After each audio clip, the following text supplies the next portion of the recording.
guys, we're back. Did you miss us? Because we missed you. Rules? There are no rules. What rules? This is a revolution, damn it! You'll hear things you've never heard before. What in the wide world of sports is going on here? Who are those guys? And then there's the other guys. We're the other guys.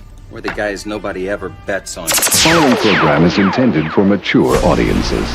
Ladies and gentlemen, welcome to the show. It's time for the Other Alliance Guys podcast with your hosts, Tim, Dave, and Jeremy. Good morning, good afternoon, and good evening. And what can we tell you? That was almost seamless, but not quite.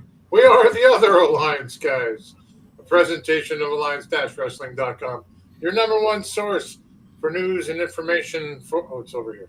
I'm here. The National Wrestling Alliance. And TNA, MLW, MLP, various independents around the world. My name is Tim. I am joined by my good friend, Dave Scooby, the fantasy booker. How are you, buddy? Doing well. Fall is finally here. Nice, cool temperatures. Looking forward to the holidays. Yeah, it is crazy warm up here. It's it's like August up here right now, but anyway. And our stepbrother in pod, total nonstop Jeremy, Terry Flunk, dial it off. Missed it by a lot much. Would you take Dory Funk Jr. and Advil? Little yellow Dory. Yeah. How are you doing? Doing well. Good. Well, what do we got today, guys? We got a bunch of stuff. Been a busy week. We're going to talk some NWA Samhain Part 3, the match rundown for that, which, normally I would say when it comes to Samhain, I'm not interested. It's just not the kind of, it's got a hardcore kind of theme, and I'm not really into, thumbtacks, and, I've seen it a million times anyway, so who cares? But it's actually got quite the growing roster of talent up there, and some really great names. So looking forward to go through that, and then we'll go through the MLW Slaughterhouse results. I watched most of this show. Jeremy brought it up today, and I said, okay, better watch it. Yeah. I did the same. I saw it and I was like, okay, cool. It's Halloween. I'll check it out. Yeah. Yeah. I did that after I tossed it in the Discord.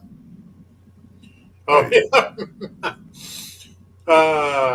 Dave's going to look at some fantasy booking around what ought to happen with the NWA United States Tag Team Championship. I look forward to that.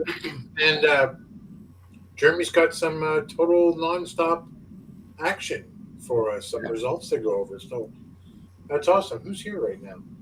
Willie Bowen's here to taunt Tyrus for the rest of his life. He's doing a reboot of the Cannonball Run. He'd be playing one of the trucks that gets run off the road. That's a big-ass road. It is a big-ass road. Did you guys ever see that movie, Cannonball Run? Love how Needham movies, period. Yeah, I don't think you can remake that movie. No, there's no way. Yeah. Well, Steve G's here. Did you watch the cage match? What cage match did you? Which cage match, Steve G? Wasn't what I expected. Oh, there you go. It's wow. They both like wow. Oh, okay. Did not see that. All right. Well, let's talk about the matches coming up for National Wrestling Alliance. Samhain Part 3 in Atlanta, center stage on October 17th. She still looks good, man. She still looks good. Interesting fact about the lady who plays Elvira. she was burned over the majority of her body at a young age, and it looks pretty good for someone who's had a terrible thing like that happen to her. Yep. She was wooed by the great Tom Jones. She was booed? Wooed. Oh, wooed. He said, Tom Jones. Boo!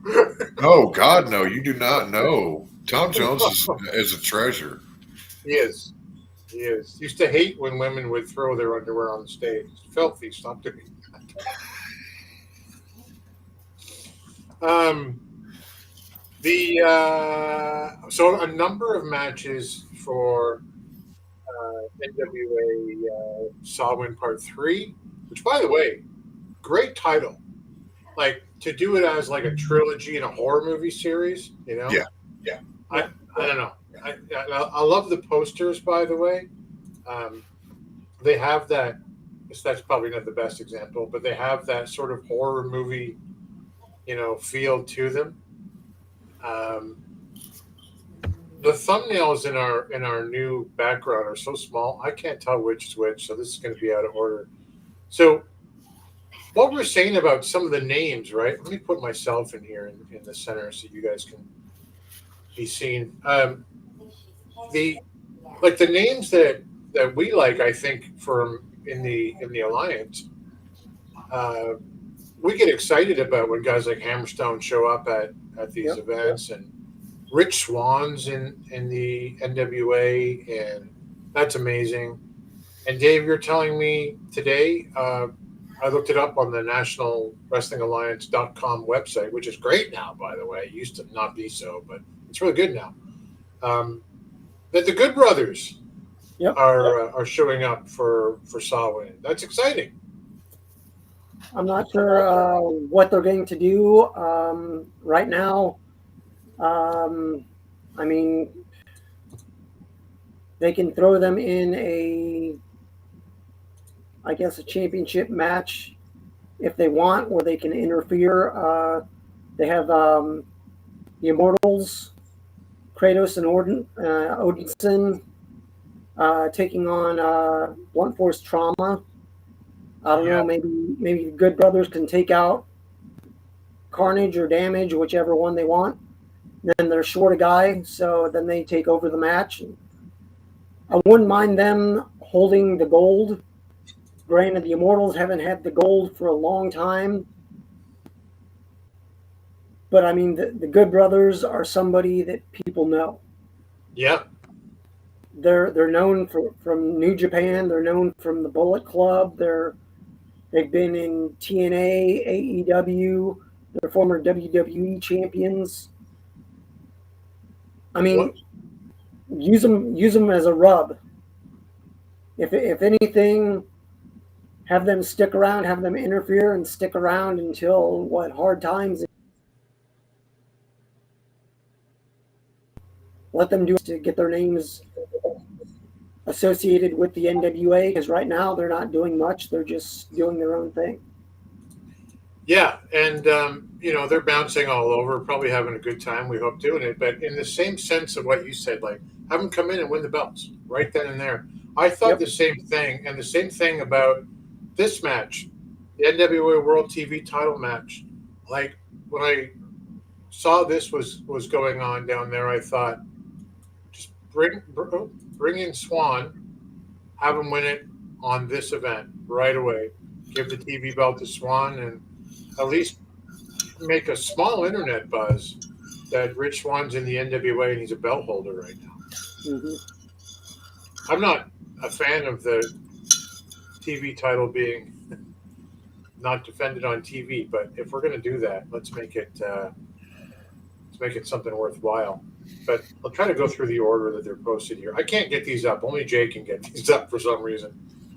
Trevor Murdoch versus Hammerstone. This just big bruisers slapping beef. Yep. That's a hell of a fight, and I was disappointed actually to see. I know what to talk about Slaughterhouse, but Hammerstone went down in his match. And I kind of thought to Matt Riddle, right? Yeah. Kind kind of thought, hasn't Riddle kind of earned his walking papers at this point? But, well, I guess we can talk about that. But no, he's a good name, and I look forward to that one. Matt Cardona's in action. I think there is a Matt Cardona one in here. But Jay, if you're listening, buddy, you need to label your stuff, pal. I can't tell by the number how much. There you go, Dave. The Immortals versus BFT. Yep. This is I assume, World Tag Team title match. What do you think? What do you guys think of that pairing once again? I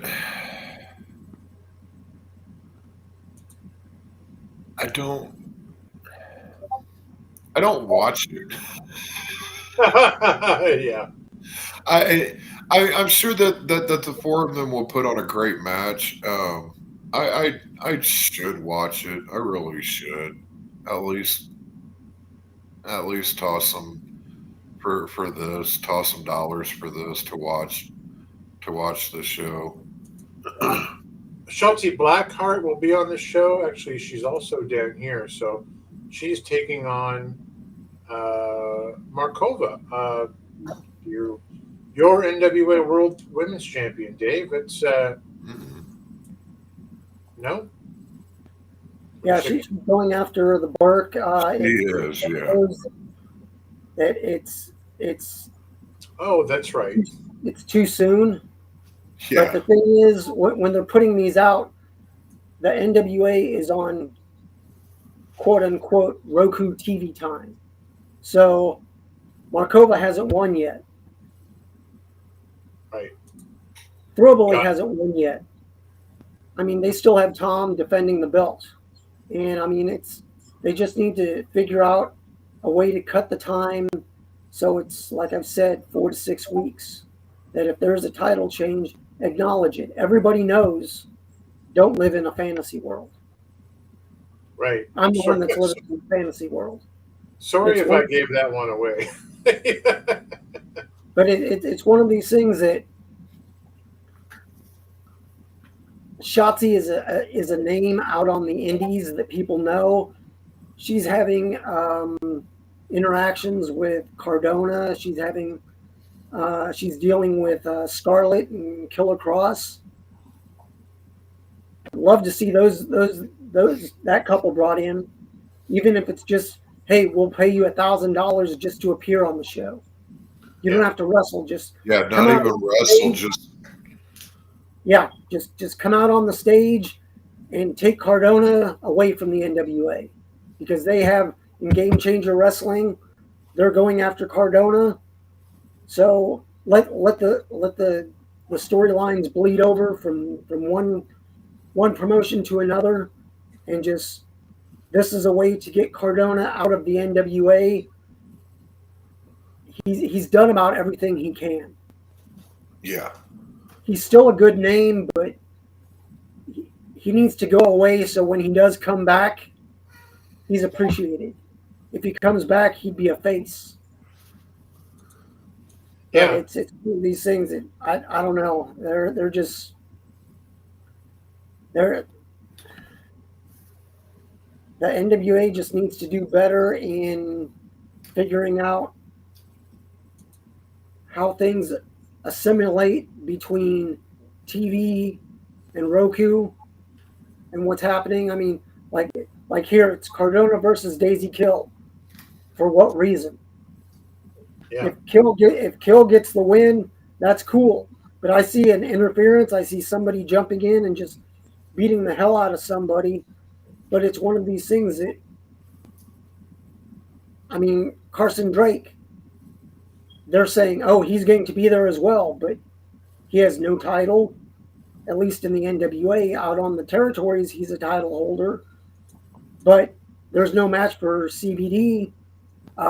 He's dealing with, I guess, Aaron Stevens, storyline-wise, so who knows? Right. They just need to figure out what's going on and how to make things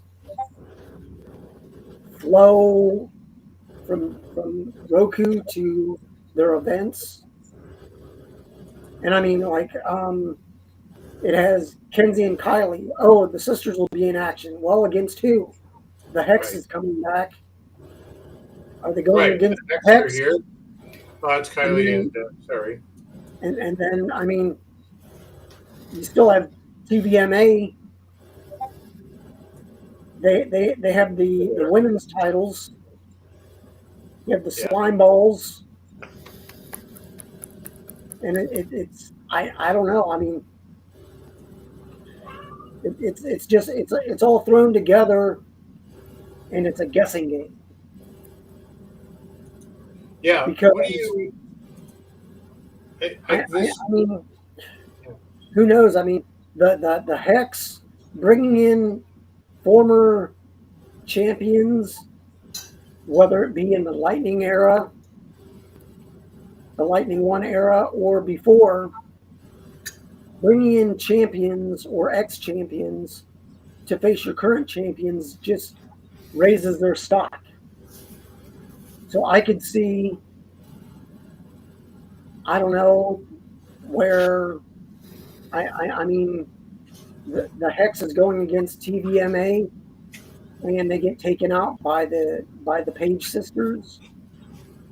Who knows? Then that sets up a story for the next couple months, and maybe at Hard Times we have a match for the tag titles. Who knows? Yeah. Hey, real quick, speaking of the Page sisters, Ella Envy was involved in a backstage segment. She's no longer with NWA, but she was involved in a backstage segment last week on Monday Night Raw. Oh. Yeah. What was she doing? She was medical. Ah, nice. Yeah. That is cool to see sometimes. So, just to go over some of the ones again. Brian Otto versus Rich Swann for the TV title. Good Brothers are there. Trevor and Hammerstone. The Immortals and BFT. Shotzi's taking on Natalia Markova. Kenzie and Kylie, we don't know, as Dave said. Maybe against the Hex. Who knows? I'm going to find it at some point here. I want to save that one. That's that one we've seen. This one we've seen. Oh, my God. Well, Kerry Morton from Southern Six versus Damian Fenrir. What do we know about this this guy? Anything from our own knowledge base? I have no knowledge. No, nobody. I don't know. He's a wrestler.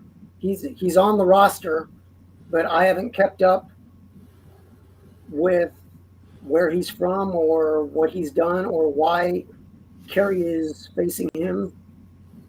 And I mean, right now, if you're in Roku TV time,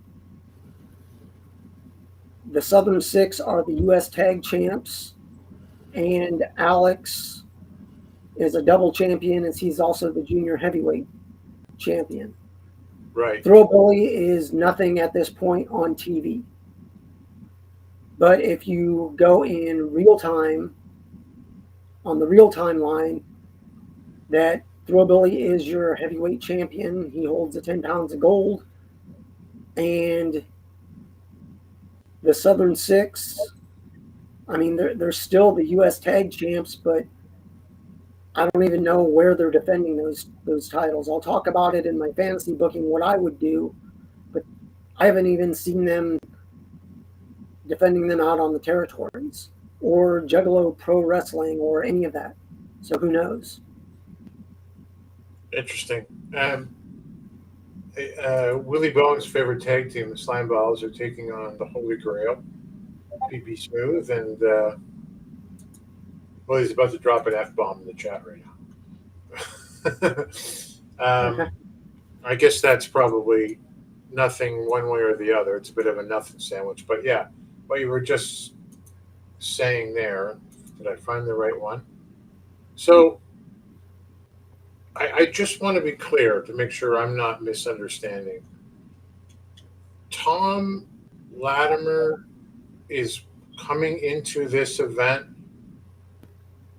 as the NWA World's Champion. Like he's holding the belt for Sawin Part 3. Something like that. So Thrillbilly's the champ.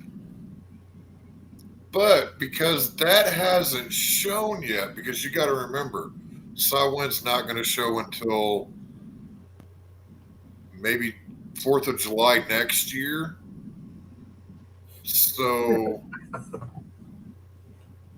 Tom and Story is the champ, but not.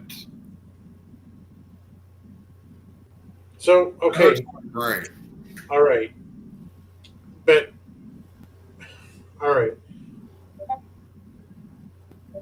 Help me further with this, guys. So it hasn't caught up yet. We have to wait for him to catch up. But what that means is that when Sawin catches up in the year 2029, we're going to see a defense by a guy that we just saw lose the title on Power or something. In 2027. Yeah. So something like that. That can't be. Like it must be that they're not going to show that. And that they're going to, if they're going to catch up, it's going to be right here. Mm-hmm. I don't effing understand. I can't. I don't know what to say. I don't know how to react as a wrestling fan. Please. Either one of you. I regularly smoke marijuana, and I don't come up with as fucking harebrained ideas and schemes as Billy does to fucking book. I don't know. I don't get it, Dave. I don't get it how he comes in with the belt to defend the belt, even though he lost it. But we don't know that yet, and that we won't find out for months, whereupon we will not understand how he defended it months later when he didn't have it. Yep. I don't know. I mean, they could have easily just said it's a championship match for the 10 pounds of gold and shown neither of the guys with the title. That you don't know what happened. That you just assume because Tom was the last champion. But it's crazy. Not acknowledging the current champion until it shows on TV. I will give 1 Canadian loonie that's our dollar coin, don't ask, to anyone who goes to the Billy Corgan pre-show Q&A and asks, yes, hi, pardon me, what the fuck are you doing? What is this? What is this? Like, I love the idea of going to a show that has EC3, Rich Swann, the Good Brothers, Hammerstone, and frankly, even like Tom Latimer and EC3, I still think they're talented. Mason, Shotzi Blackheart, Matt Cardona, like this is as close as the NWA gets to loading a show. And this is the second time the boss has said Card is subject to change. So he knows something that he's not saying right now. Understandable. Yeah, no, I get that. But I don't understand how you can leave this so vague and understandable. Here we go. What does he say? It finally proves to the fans that the NWA is a TV show, not a true wrestling promotion. That's interesting.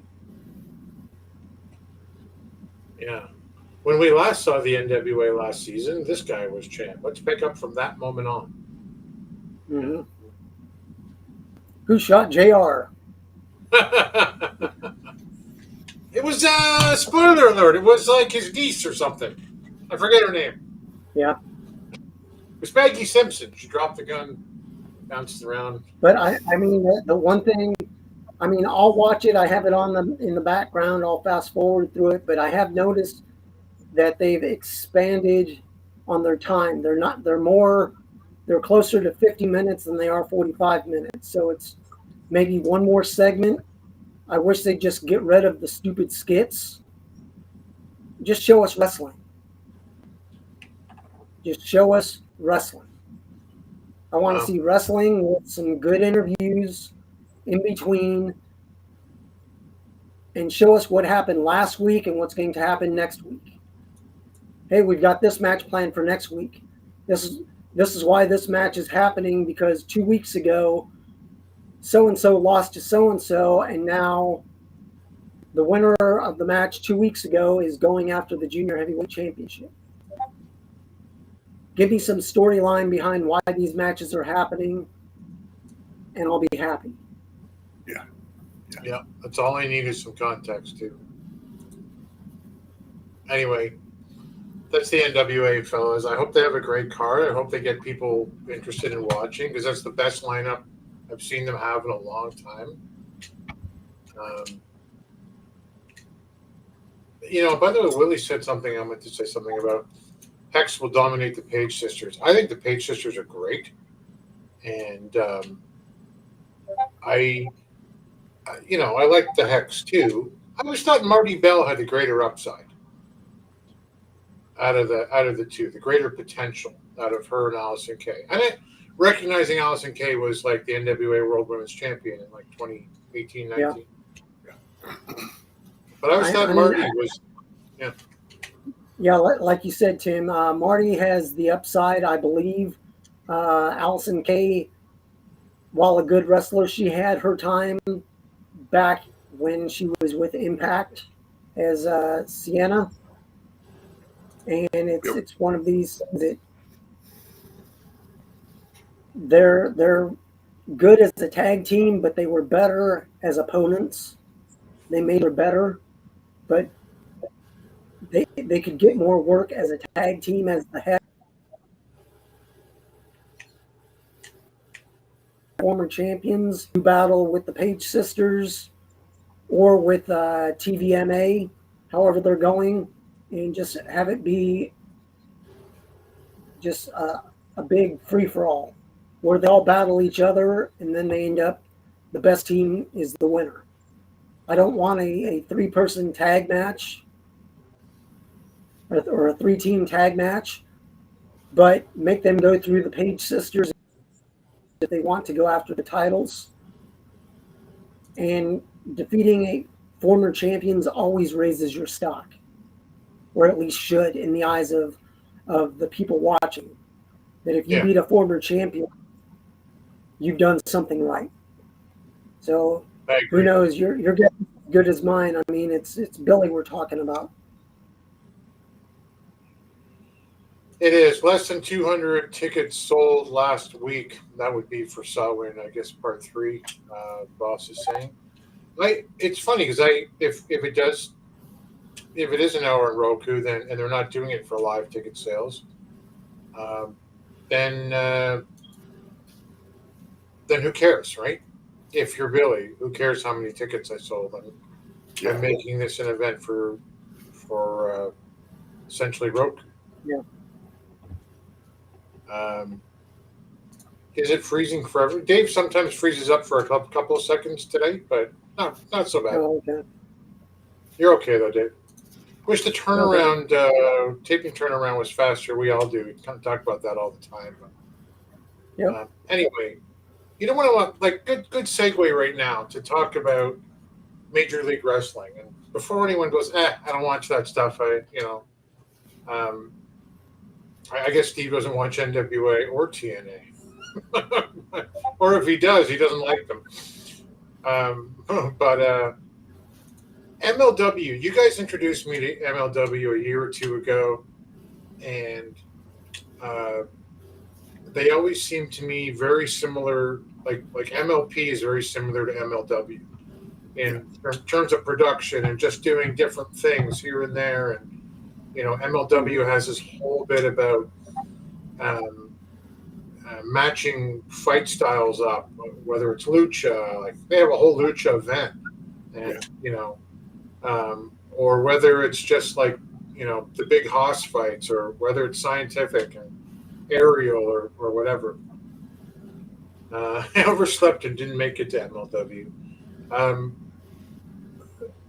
I looked up, like I've gotten away from it a bit. I think I'm going to get back into it despite what I saw from Slaughterhouse this past week, which was weird, Jeremy, because like they have this great production and they have a very they have a good independent wrestling, cast on the roster. Maybe I shouldn't use that word, of athletes. But I noticed like right off the bat, how many people watching it free on YouTube. You can watch it free. Good production, good roster. The storylines have sometimes been amazing at the times that we've watched. 73,000 people in 1 week. Yeah. And I thought, my wife follows a influencer on YouTube who just, repaints her house and stuff like that all the time and builds stuff in her garage. It's great, but she'll have 200,000 in 3 days. And I kind of wonder, it's a totally different group, obviously, but in terms of genres, but I kind of wonder what's MLW doing wrong that they only are able to capture, this part of the market, or is it just that the market is so saturated, so much WWE that Jeremy's pointing and saying, I think that's it, that there's not enough market space for them anymore. Is that what you think, Jeremy? I think to an extent, there's a couple of different factors working against MLW. For one, there is just such a saturated market for, as I will always point out, a niche product already. Pro wrestling is niche. So there's the oversaturation, plus there's a little name recognition there outside of indie circles to an extent. But whenever you bring in names like Matthew Riddle, who have controversy constantly surrounding them, that's going to push a section of your fan base away right there. And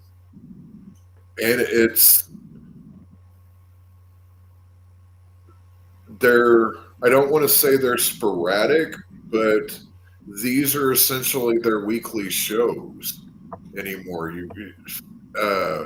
What was it that they showed? They just showed one. They show one like every 2 or 3 weeks. They've got one of these hour and a half, 2 hour, 3 hour long YouTube things that pop up, and you find out about it on the show before. Right. So there's a little build at that. And I think all those factors just kind of work against MLW to an extent. I would agree. I'm going to ask you the same question, Dave, but just before I do, Steven said I can only watch NWO on YouTube. I don't have Roku. So, like, Roku was, these guys had to explain it to me. I'm so old and out of it. But I bought a Roku stick, and I paid, I don't know, $35 or $40 maybe for it. I only have to buy it once, and I don't have to do anything else. I just jam it into the USB port in the computer. Comes with a remote, and I can watch Power, should I so choose. So that's something I want to pass along. Lots of great comments to go through. But tell me, Dave, is there space for MLW? Is that what the problem? Like there is no space, rather, or something else? Well, I mean, like I've said before, MLW is the buffet of wrestling. They have a little bit of everything for everybody. They have some hardcore. They have Japanese strong style wrestling. They have the luchadors. They have American style wrestling. They have factions, this and this. But it's time to switch things up. And they've been doing the lucha style for quite a while. Maybe it's time to either go full blown lucha or take it completely away. Because right now, I mean, WWE bought AAA. So everybody's being gobbled up one way or another. So Right. you need to find what niche you're in and stick with that for at least 6 to 8 months, see if it works. If not, do a 180 and try something else. But it's kinda one of wonder- these things. Go ahead. Oh, I'm sorry to cut you off. Please finish. No, I was just saying, I mean, I like it because it's not all the same style and it is something different every couple matches. That you may have 2 matches in a row that are high-flying lucha style, then you'll have a hardcore match, then you'll have just some good wrestling, some tag team wrestling, 3-man tag, whatever. But it's something different. And while there are some known names, it's not all people from the big leagues, from WWE, from AEW. That there's some good wrestlers that you may have never heard of, and you may like them. I mean, Mystico's been there. There's been tons of Japanese wrestlers come in, Ten Cozy tag team, and just it's like they said, styles make fights, and it's just all kinds of different. It's not the same old. But I mean, I like it for what it is, but even I've gotten a little tired of it Right. over the last couple months. So I'll still watch it, but I'm not as into it as I once was. Part Same of it thing for with me, yeah. Part of it for me is the talent. There's not a lot of names in there that I'm super interested in at the moment. But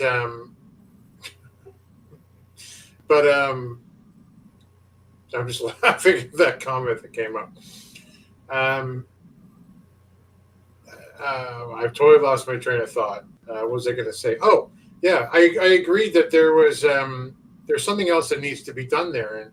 And back when I was a kid and I used to do that Tony Khan like thing of booking my own imaginary promotion, I always thought, like, if I had a promotion that had wrestlers from all over the world, that I wouldn't have a U.S. title, I wouldn't have a Canadian championship.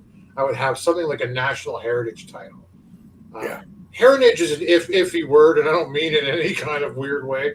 Only like if you got a wrestler from Jamaica, he wins your title, he represents Jamaica now, right?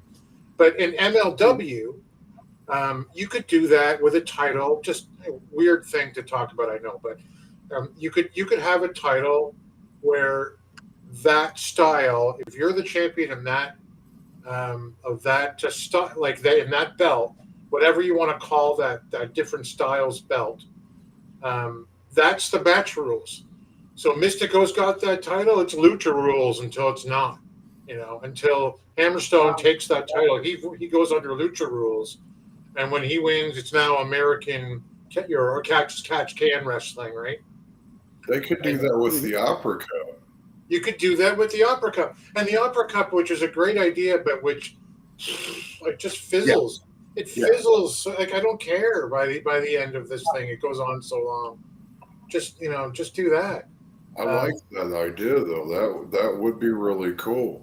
But to Dave's point, like, do something new, do something different. And if you're going through, if you were going, okay, today's the day, I'm going to listen to the other guys and go and watch MLW Slaughterhouse. Maybe wait. Yeah. Maybe wait. We'll talk about it in just 1 second, because I don't really get what I saw today along those lines, even though they were trying something new. This was great. Jay said, imagine if MLW and Maple Leaf recognized one champion and shared the big name roster. I mean, they're probably 30% there with the roster.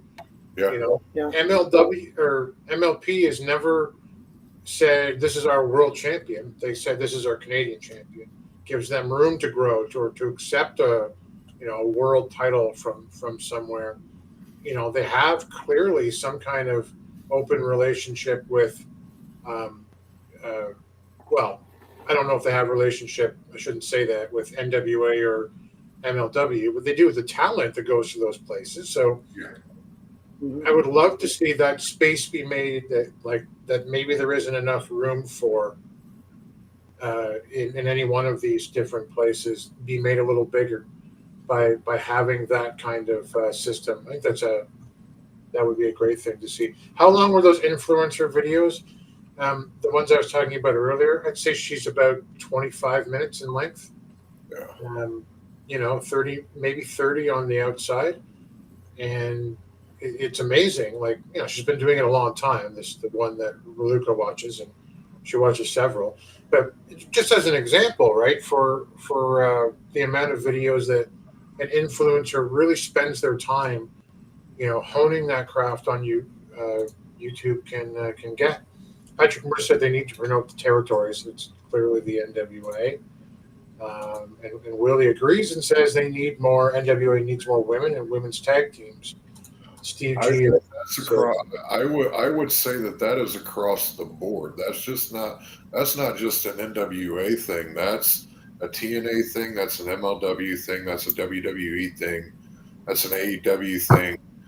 Across the board, there needs to be more women wrestlers highlighted. Yeah. In theory, I agree. In practicality, as a fan, no thanks. I don't know. It doesn't do it for me overall. Especially if you're watching like WWE or something like that, where it's they're going to do War Games, the Match Beyond, as it used to be called, back when men were men and women were women. But now it's War Games and War Games with the women, and Elimination Chamber for the women, and whatever the men do, the women must do. And I hate to sound like Jim Cornette, but give me a break. Like that's not something I need to see. I love MLW. Patrick says kind of wanted to work with AEW. It's MLW has the same international partners as AEW. Okay. I expect Hammerstone to be with MJF when MJF returns. They did a backstage segment. Yeah. Where? MLW. MLW. Mm-hmm. Like 2-3 weeks ago. And David. That's right. Yeah. You have Dynasty back together. Yeah. By the way, I was thinking, because this is just so off the cuff, but Dave made me think of it again. I meant to mention it last week. You've got the Hardy Boys, I believe, wrestling the Dudleys, right? In a TLC match. Do you think there's been anyone who's reached out to Cope and Christian to go, hey, you think Tony would let you go for a night? Because, I mean, wouldn't that be cool if they just showed up in that match? Oh, yeah. I mean, it'd be cool if they just showed up. But, I mean, it's one of these things that I think what they're planning on doing is having the Hardys beat, Dark State for the NXT championships, the tag championships, and then the Dudleys end up winning the belts and then retiring. So they have like 24 belts, so they'd have 26 total. Plus, I mean, they'd have the TNA belts once again, which they've held before, plus they'd have NXT. So NXT would have the Dudleys in their history of title holders. Plus, Bully is working with the LFG, the Bubba Ray. He's one of their coaches. Right. So it's one of these things of if they're working together. I mean over the next year, I see TNA either selling to the WWE direct or them being partly owned by them because they're just going to have their own wrestling world. That Joe Henry is already NXT, although he's a TNA star. They've already transferred him over to the NXT side. So as long as they do the invasion and they can do the battle and pick and choose and use TNA for more reps. That TNA talent can be on NXT. NXT talent can be on TNA. And I think the one thing that's really hurting wrestling is there's not house shows for the bigger guys.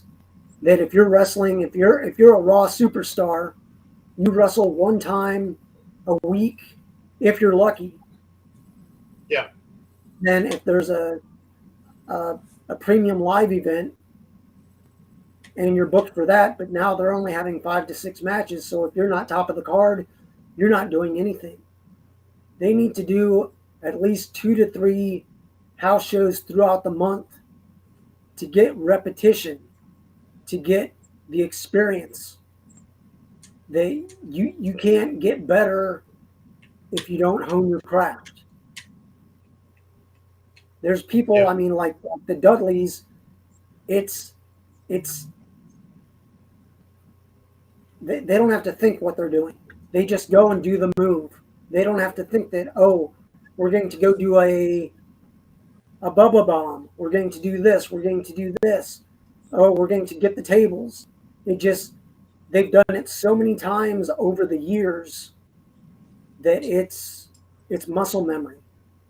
They just do it. That's what's missing today. If you're only working once a week, you're working maybe 40 times a year if you're lucky, because not everybody's top of the card. Right. So they need to start doing house shows, in my opinion, for everybody. I think it's a good point.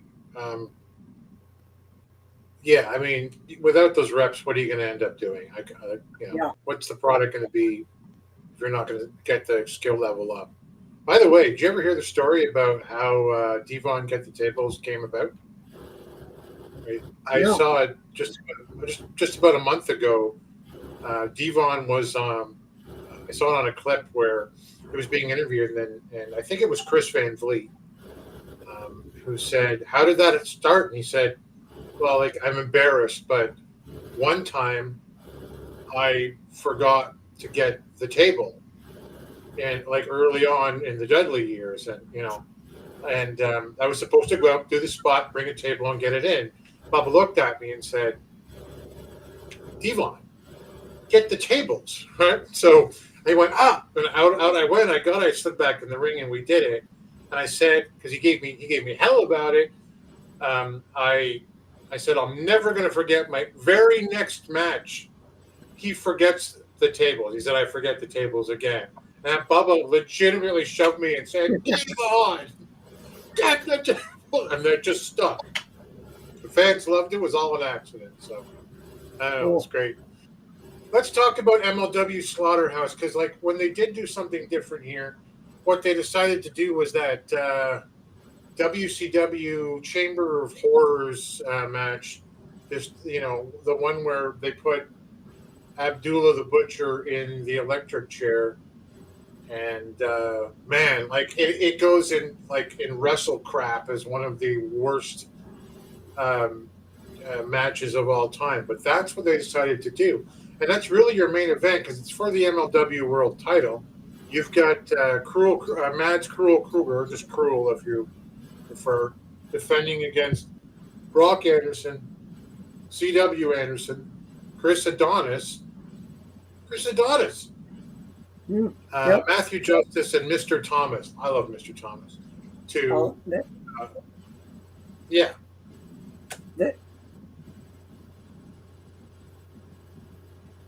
Go ahead, Dave. I didn't mean to cut you off. Oh, no, I was just saying, the only reason Chris Adonis was there is they were in L.A., so they didn't have to pay to fly him in. Okay, great. So Cruel retains the MLW World Title when he puts, there's a steel cage that's wrapped in barbed wire at the top, and this is your main event, and it goes on first. I assume because logistically they got to get rid of the cage afterwards. But it really threw me off, and it's such a dumb match. It's such a dumb match, Dave. They have fluorescent lights underneath when C.W. Anderson, who I interviewed once, what a super nice guy. He gets electrocuted by Cruel. He retains the title. And I was already rubbing my eyes going, what are they doing? Did you see this at all or no? Yeah, I watched it, and I mean I've been to the ECW arena when they've done a slaughterhouse match, and like you said, they do set it up first so they can do it first and then get rid of the cage. But it's just, I mean, it's almost, it's like the Chamber of Horrors thing, that it goes back to the Halloween Havoc with the chair and the electrocution. It's just, it's so niche that it loses a lot of people. I mean, I'd rather just see a Chamber of Horrors match, let them use some hardcore stuff, but don't tell me you're electrocuting somebody and then carry them out. It's just, wrestling isn't what it used to be. So I can suspend belief on certain things, but if somebody's getting electrocuted and then in 2 weeks I see them wrestling again, no, you didn't get electrocuted. Right. I mean, it was what it was. It's their slaughterhouse Chamber of Horrors match, and they've done it for the last several years. So I didn't expect anybody to not win it. I think Matthew Justice has won one in the past, but right now they're pushing Contra and Cruel. So I expected him to win. And I mean, with the Andersons working together, it was a good thing, but they need to come up with something new. Call it a day on that match, I think. What do you think, Jeremy? Yeah. I'm not a fan of gimmick matches like this.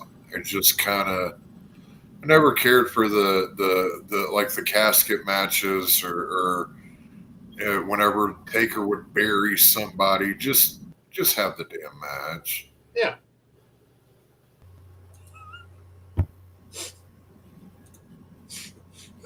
Just have the match. It's stupid. Like, somebody's dead now, so we'll never see C.W. Anderson again. Eh? Like, that's it. But we will in a week or so. In a week or so, which makes it even dumber somehow. Shotzi Graveyard featuring MLW World Tag Team Champions, the Skyscrapers. So, first of all, I can just say, in the same way,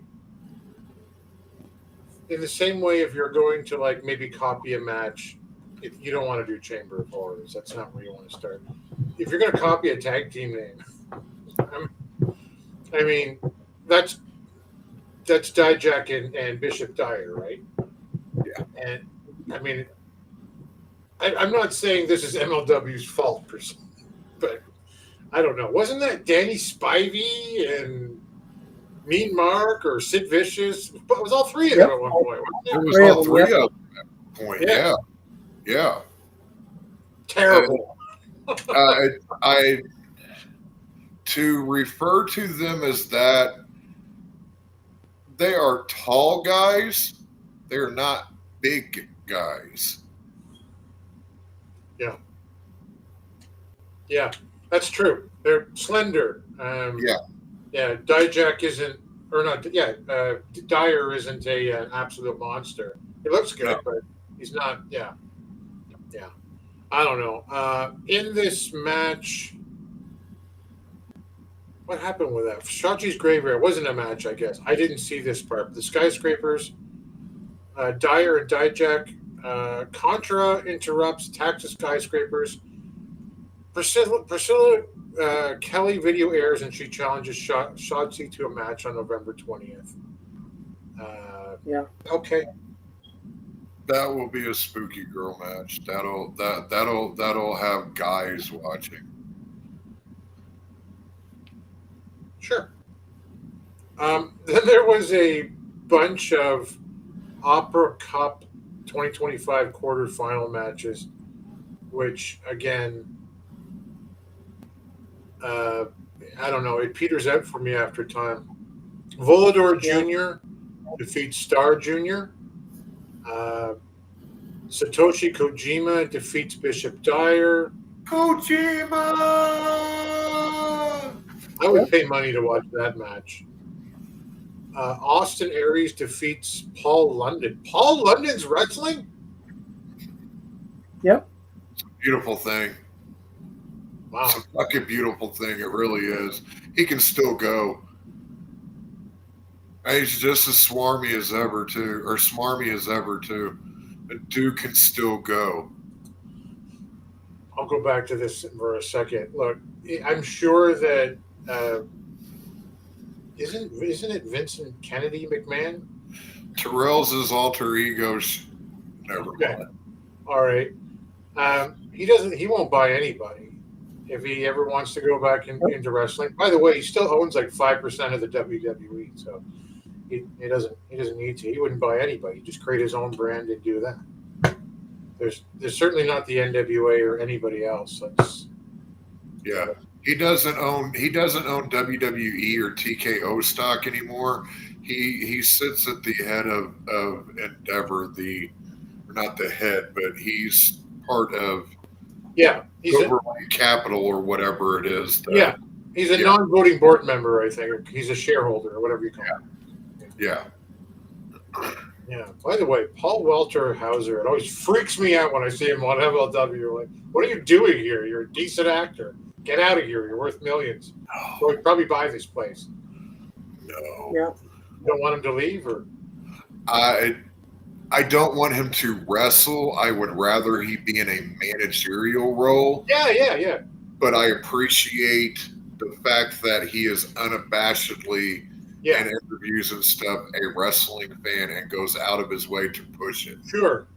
Yeah, it's like a jelly roll thing for me in WWE. It's like you look at him and go, what's he doing here? And then you find out the cat spent 3 months down in NXT. What do you call that place? The Performance Center. The Performance Center. Yeah. Lost like 70 pounds, and like this is all he wanted to do was one match, and you're like, good effort. Who else? Austin Aries defeats Paul London. Okay, Matt Riddle defeated Alex Hammerstone. That makes me sad to read and see.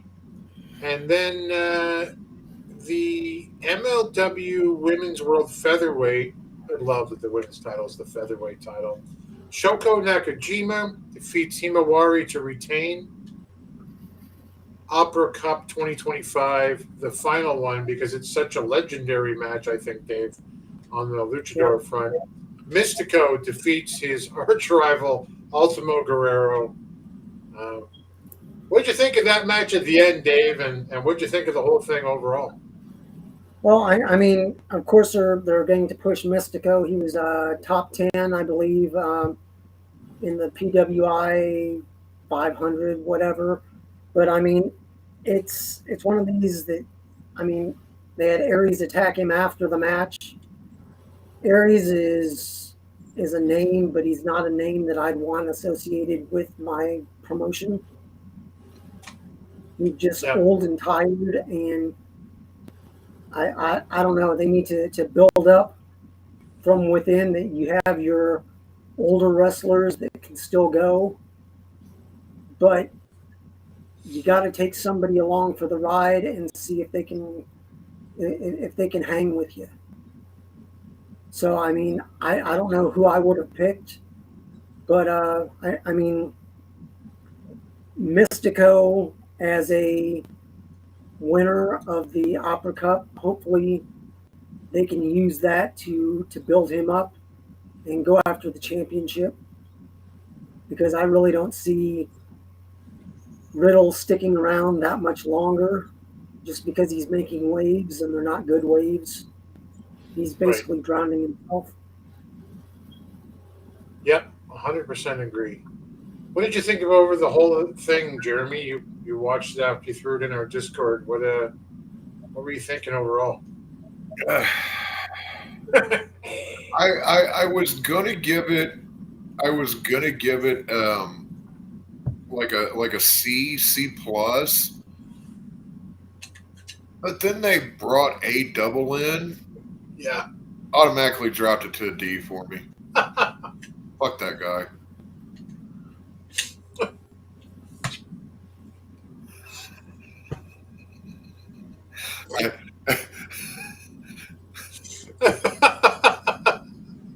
I cannot stand that man. Is he number one on your list overall of most hated people you can't stand, at least? In wrestling, yeah. Yeah, number one. No. I think we should. No, it's not. No. That would be Vincent Tyrell McMahon. Actually, I don't even know. That would be interesting to think about. I always kind of admire the way that David Valentine fucks with us. Billy Franklin. I think he just has fun with us. That's good. We appreciate you, man. All right, listen, that's MLW. I think we should watch MLW for like a month and see what goes on and report about it here or something. Okay, so we'll watch the show again. We'll watch the show. Yes. Where's that video stuff now? I think Jay's deleted my videos. Jay! Uh-oh. You're in trouble now. That's okay. Well, listen. Let's go to a segment we call Championship Wrestling from Jeremy. Okay, do the voices, Dave. Let's get down to the nitty gritty. We're gonna get down to the nitty gritty. I don't know where the video is now. All you get right now is this, unfortunately.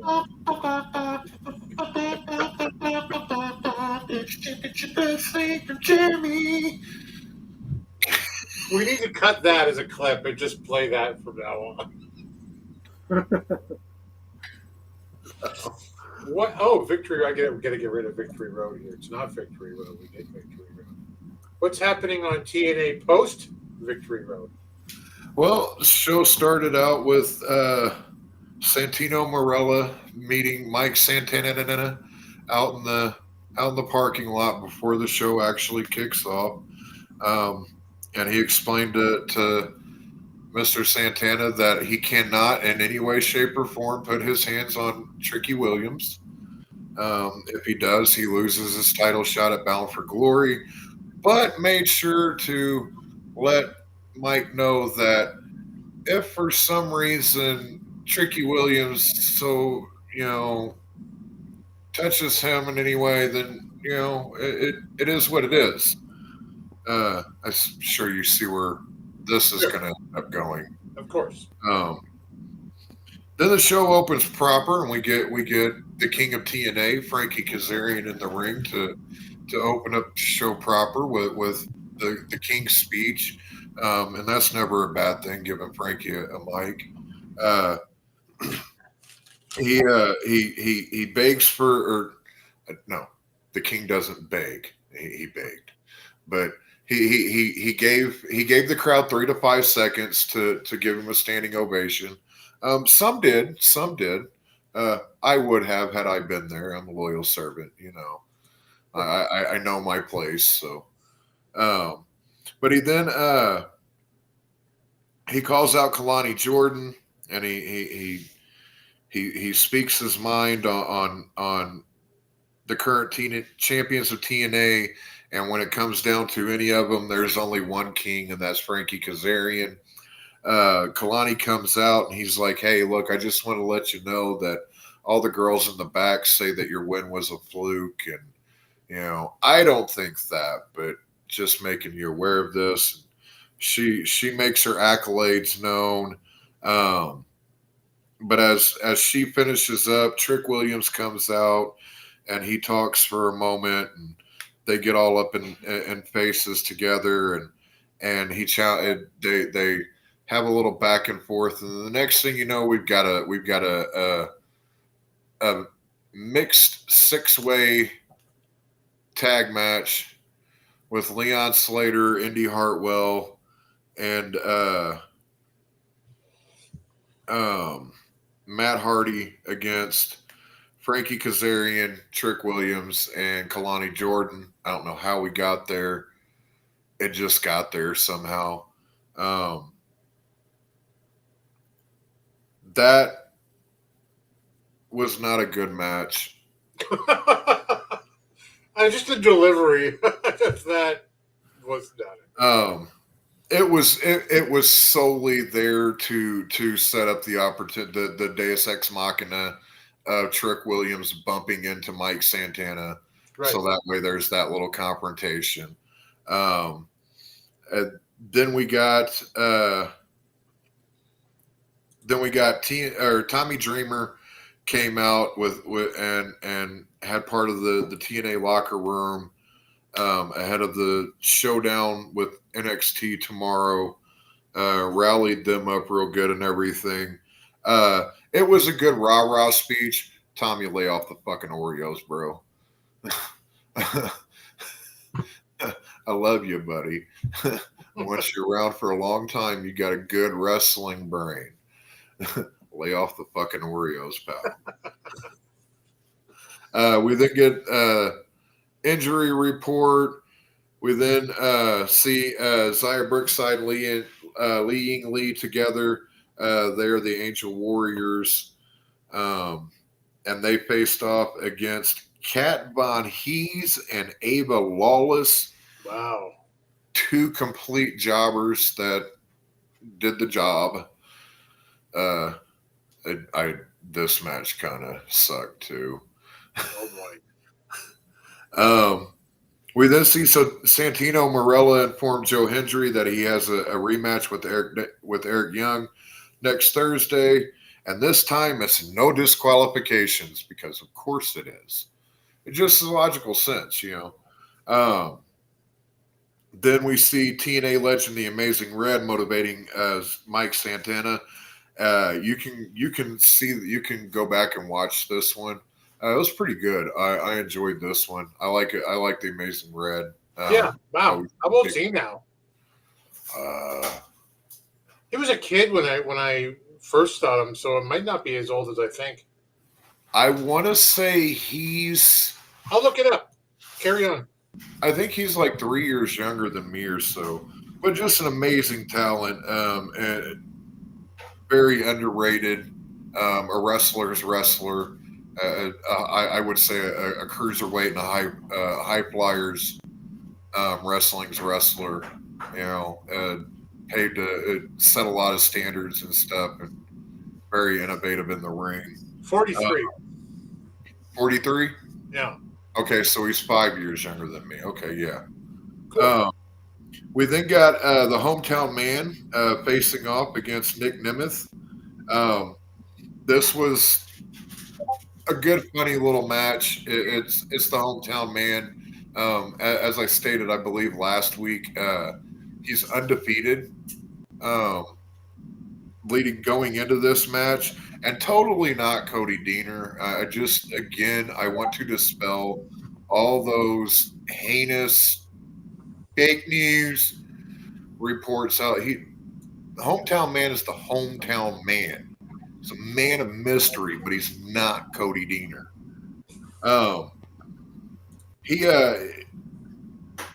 The match was naturally interrupted by Ryan Nemeth, and he got involved a little bit, which ended up costing his brother the match.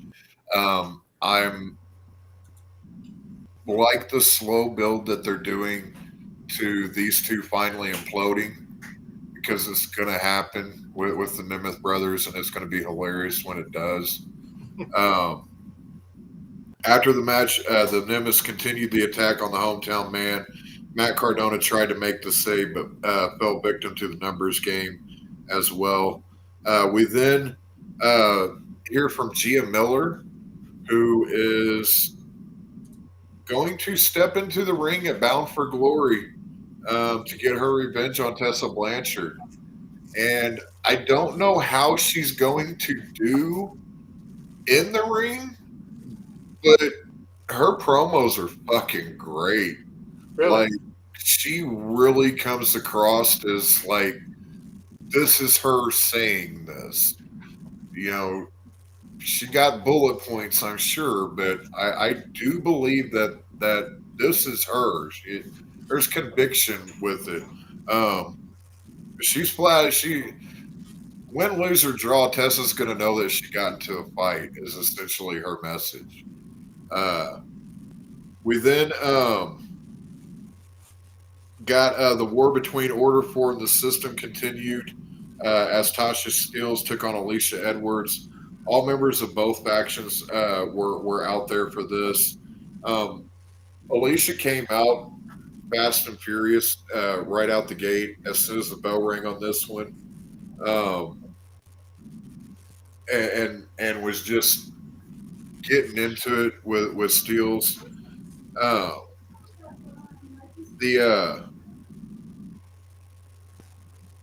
The tensions were about to explode ringside as the System confronted Order 4.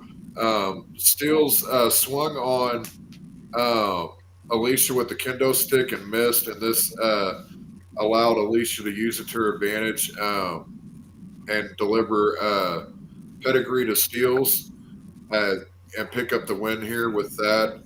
It was a decent match, all things considered, for these two. Okay. Alicia's not. She's trained. Her old man's a wrestler. AJ Lee had a statement once.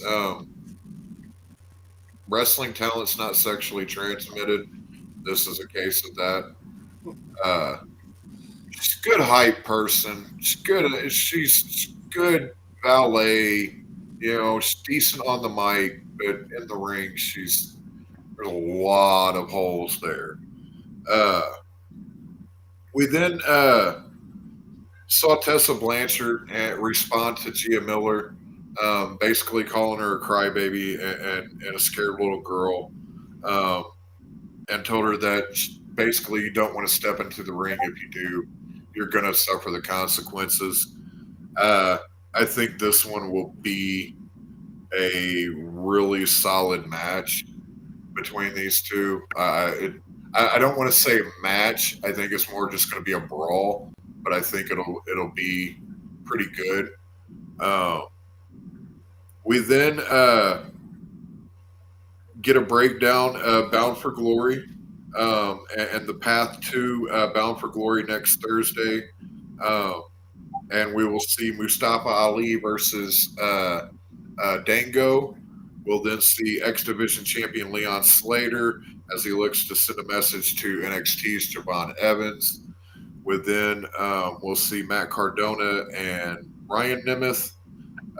We get TNA World Champion Trick Williams will make an appearance, and Joe Hendry versus Eric Young in a no DQ match. In the main event, we got the postponed women's TNA Tag Championship match that got put off at Victory Road between the Inspiration and the Elegance brand. really good match here. The Inspiration are veterans here, but M and Heather by Elegance really stepped up and showed that why they had the titles on them in the first place. It was a really good match. I enjoyed it. But in the end, we have a new TNA Women's World Tag Team Champions, the Inspiration. Overall, yeah, I give the show a C. It could have been better, but we're a week out from their pay-per-view. This is the show, the last show of the taping outside of the one leading up to the pay-per-view. So the audience was kind of not as lively as they could have been. But I'm looking forward to next week to see how they finish the build up to Bound for Glory. And then next week I'll be talking about the results from Bound for Glory. I look forward to that. If you're not watching TNA, well, that's your choice. You're stupid. You probably eat your Pop-Tarts cold too. I mean, they're pretty good both ways. Hot. They have to be toasted. It's a tart. It's not a tart if it's not hot. It's just a pastry. Butter tarts aren't hot. What the hell's a butter tart? You never had a butter tart? You guys don't have butter tarts in the U.S.? That's hey, have you got butter tarts in your area? Yeah? Yep. That sounds like cholesterol. Are you trying to give me heart disease? You can have mine. I got lots of different. You ever put butter on a Pop-Tart? Devin wants to know. So freaking good. I have done that. I am a stoner, Devin. I used to take 2 of them and toast them when I was a young fella and put jam in between. I like the fruit ones better than the chocolate. Blueberry's the best. Blueberry is the best, yes. Thank you, sir. I appreciate you. And I think Dave's the only one I like. I closed the thing I was writing on. So let us go now then. Put Dave over here. Let us go now to wrap up the show, to anchor the show. The anchor man himself. I need you to all listen very carefully. Whatever the hell the opening is. A segment we call I Respect You, Booker Man, with Dave Scooby. Dave, book the NWA United States Tag Team Championship to greater relevancy even than it has today. What would you do? Well, right now they have the Southern Six as the U.S. Tag Champs. But yet, due to the lag time of Power on Roku, and of course Alex being the junior heavyweight champion as well, the titles seem to be lost in the mix. I would have them going into the territories. Use the territories as a way to highlight the tag teams out on the territories to possibly bring into the Crockett Cup next year in 26. I would have the Slime Balls defeat the Southern Six for the titles. Give the Slime Balls something to do. The Slime Balls are building up traction. They did very well in the Crockett Cup. They've built themselves up as a that is willing to do basically anything to win a match. So I'd have them be the underdog team that by any means necessary they try to win a match. Have them carry the tag titles for at least 6 months, but In the taping, that would be closer to 9 months or even a year. So it's one of those things that have them have one or two defenses out on the territories, as well as have them be at the power tapings when they do it at the TV stations. Have them talking crap about being the U.S. Tag Champs, and have them start naming teams that they've defeated out on the territories that Cup, they end up going up against possibly like the Stew Crew if they've been there. Or they bring in some teams that haven't been there in a while, the Now. Bring in former tag team champions, the Heat Seekers, that if you want to build these tag titles, have them beat former champions to build up the legacy of those titles. Because right now, they're just a title that they brought in to satisfy the fixers. So it's one of these things of, I'd use the tag titles, bring in teams from the territories, like I said, have them vie for the titles at the tapings. You got to look to the future. Teams such as, like I said, the Stew Crew, maybe the JV Squad. Bring in the Now, like I said. Have a few of the lower tier teams that can face the slime balls, like Crazy Steve and Alex Misery. If they don't go after the titles, possibly have Alex Misery go after the junior heavyweight title. I could see him in 2026 having a shot at that title. You have Frank and Zion, the Nightmare Syndicate. Still the Kazanas, they're stuck between the U.S. titles and possibly moving up to the World Tag titles. So, I'd have, like I said, the Slime Balls, have them win matches, squeak out a win by any means necessary. But have the titles change every 6 to 8 months with as many territory defenses as possible. And have these opening matches at live events featuring the U.S. and the junior heavyweight titles. So you can get these undercard talents in a match to highlight them, that more people would know who Tyler Franks is if you would have seen some more matches besides all of a sudden, oh, he shows up and he's sitting in the front row at Crockett Cup. So it's one of these things of you need to build from within. And like I said, I'd love to see Crazy Steve and Alex with a short run. If not, have Alex go after the junior heavyweight title. But if they ever figure out how to adjust the time lapse, that's the one thing that's really hurting the NWA now. That, like I said before, 4 to 6 weeks is enough time. You don't have to say, like, okay, hey, coming up at Sawin, there's a title match for the 10 pounds of gold with Tom Latimer and Thrillbilly. You just don't say who the champion is.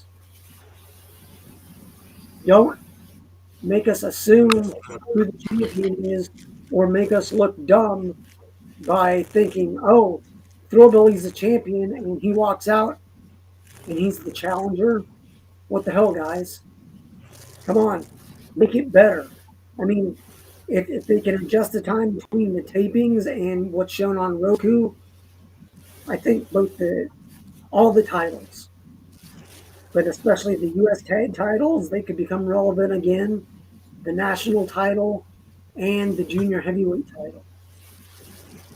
That's what I would do with the tag titles, the U.S. tag titles. There's several different teams that you can piece together, but there's quite a jump from the U.S. tag titles up to the world tag titles. And now with Murnoch's, they're still listed as the world tag titles. Guys, Mike Knox is out of commission. They've lost the titles. Immortals are your new tag team champions of the NWA, they need to be moved up a notch, and then you need to start highlighting other teams. Bringing in the Good Brothers, I would love to see them go against Blunt Force Trauma, the Immortals, and down the line, Murnoch's when Mike is able to return to action. But we're caught in a time warp, and it's not a good time warp. It's a bad one. We're living the past while we're in the present, and that does not work. That does not work at all. All I'm asking is for the NWA to do better. Give me 4 to 6 weeks rather than 8 to 10 weeks. Yeah, I agree, man. Couldn't agree more. I think that's a good plan. Double D says, when did Proverbial win the title? If we watch every week, we know who's the champs. Crockett Cup was when? It was Crockett Cup, right? Yep. That was what, May? May. I believe. Let me check. Yeah, it was May. I mean, May 16th? 17th. Yeah, May 17th. ECW Arena, Philly. Yep, Crockett Cup. Same old story, same old story. I don't even know what to say. But it's a good plan, Dave. It's a good plan, my friend. Let's hope they finish. They fix that thing one way or the other. That thing is really what keeps me just relatively uninterested right now. But it's 8 o'clock. It's about 8 o'clock. It's 90 minutes like we always planned for once. Yep. Jeremy, where can they find you on the social medias? You can find me on Facebook at Jeremy Miller. There's a Blue Sky account with with Alliance Jeremy on it. He doesn't go there. Don't go there. Don't go there. He doesn't go there. Dave, where can they, if they chose to hunt you down on the mediums of the social, where would they find you? You can find me at Dave Scooby on X. I'm also over on Instagram. And I do post on Blue Sky, but I'm not there maybe but once or twice a week. Yeah. All right. I have a Facebook account under Tim Wood. That's about it. I got mad at I just remembered this like a few months ago when I came back to Facebook. We were gone a really long time. I remember that I just kind of deleted my account, like, for NWA Gold or Alliance Gold or whatever it became at the end on Instagram, and like 2,500 followers down the drain. I'm like, I can't do it. I can't go back. I can't do it again. It's just Facebook. I'm old. That's it. Most importantly, on all of these cool social things you'll see down here, the Twitters, the Insta mammograms, all of that great stuff. It's at the Alliance blog on all of the social medias. We have a Discord. There it is. We have a Discord. Write this number down here. It's going that way now. That's where you want to be. That's where everybody is. It is so incredibly active. I can't keep up. Thank you for being here and talking with us. There is, this is Double D again. My biggest complaint. We're nowhere near live. I'd have the title change hands. Patrick said on the territory scoop. Yep. It's interesting. Hey, Double D, you know who you can guarantee to be live every single week? The Alliance channel. That's right. Like on certain days that when they're not written in front of me, when the teleprompter's broken, like it was for your all-powerful president. Jay does shows on. He has the hour before power. He does that on Tuesdays. Tuesdays. Yep. I'll be On your Tuesdays, buddy. Okay, you guys do it. You guys know it. You know it so well. You freaking do it. Tuesdays at 8. Is that what you said? 8 Eastern?